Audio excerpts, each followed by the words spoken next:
और किसी ने बताया था कि ये पतिव्रता है तुलसी, और इसका पतिव्रता धर्म भंग किया जाए तो ये राक्षस मरेगा। भगवान विष्णु ने ये बीड़ा उठाया, ये पाप कर्म किया, और फिर इसका तुलसी का पति मर गया। हाहाकार मची, टक्कर मारी है, फिर विष्णु जी को इसने श्राप दिया। तो ये तो है उस तुलसी देवी यानी उस स्त्री पुण्यात्मा जो पतिव्रता थी, और उसके साथ भी इन भगवानों ने घिनौना कर्म करना पड़ा। तो पुण्यात्मा परमात्मा कहते हैं, दास ग्रीव या चूक दरोंदर, या तो ऊपर तले कर नीचे ती बिजली पड़ी हुई है। ये तो पूर्ण परमात्मा के ज्ञान से ही इस जीव को इस अच्छे और बुरे का ज्ञान होगा, ज्ञान भी हो गया, और परमात्मा की रजा नहीं है तो उस ज्ञान के ऊपर आप रुक भी नहीं सकते।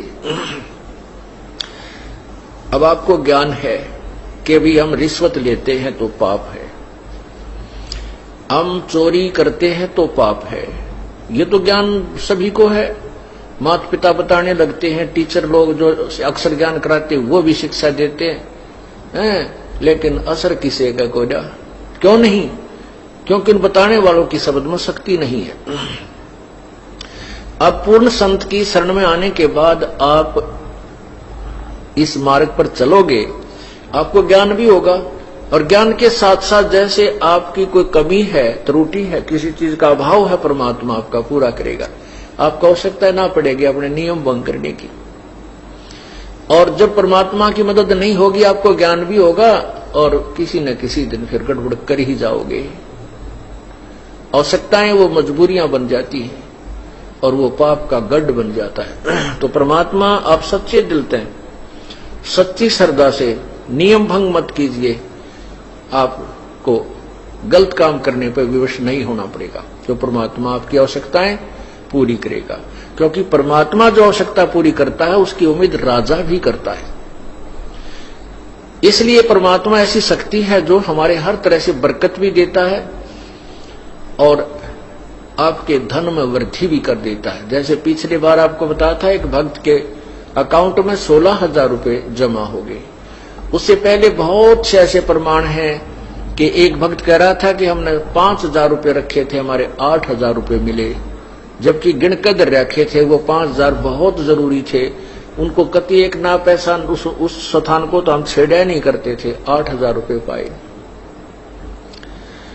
और भी बहुत से ऐसे प्रमाण आपको देते हैं। जो अन्य आपके घर में बरकत करते हैं, कोई बालक बीमार होना हो, भयंकर रोग हो जाना हो जिसमें 20, 30, 50,000 रुपये लगने हो, आपको 10 रुपए की दवाई में काम हो जाएगा, ठीक हो जाते हैं।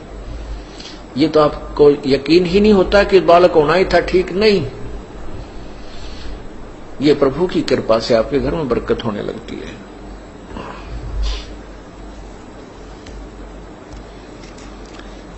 ये तो कहते हैं कि तुम तुलसी पूजन लागे।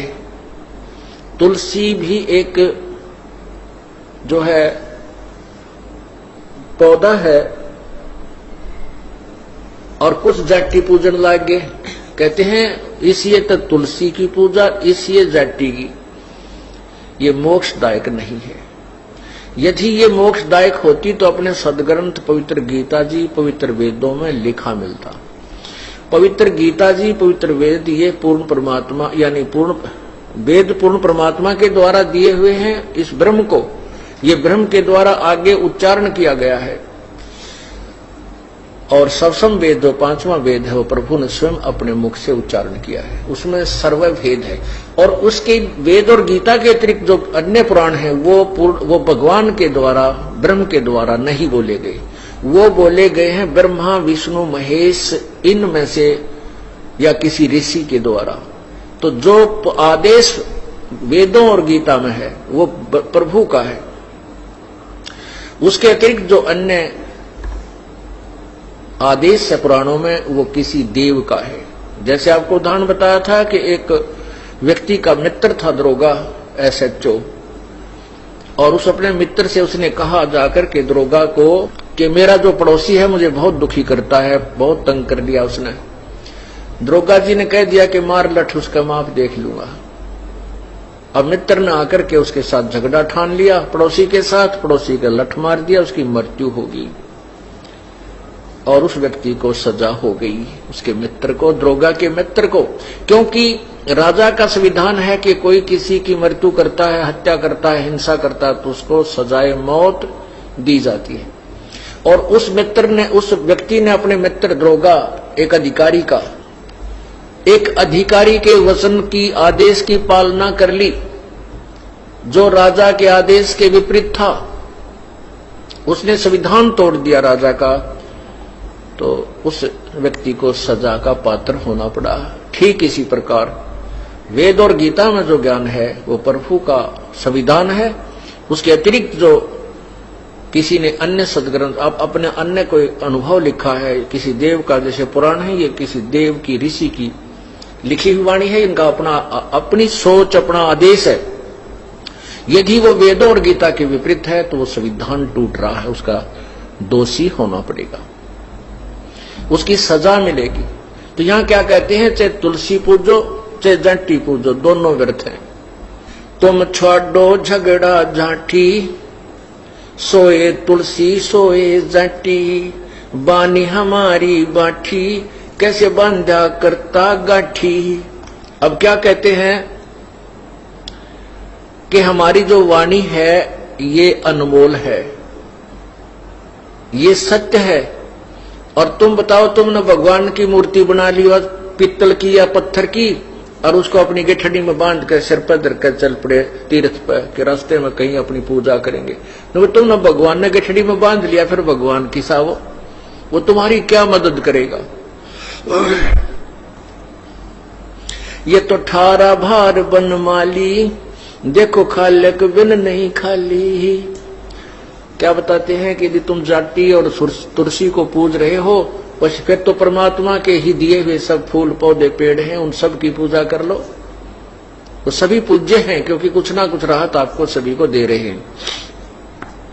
जड़ जंग बजाओ टाली, ऐसे जा पड़ो जम जाली। जैसे पत्थर के आगे तुम घंटियां बजाते हो, इस साधना से तुम यम के लोक में पहुंच जाओगे, नरक में जाओगे।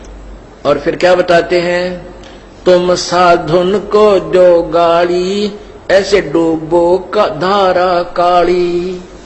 अब तो संत तुम्हारे को ये बताता है कि ये साधना गलत है, तुम गलत पूजाएं कर रहे हो, देवताओं की पूजा नहीं करनी चाहिए, ये पत्थर पूजा आदि नहीं करनी चाहिए।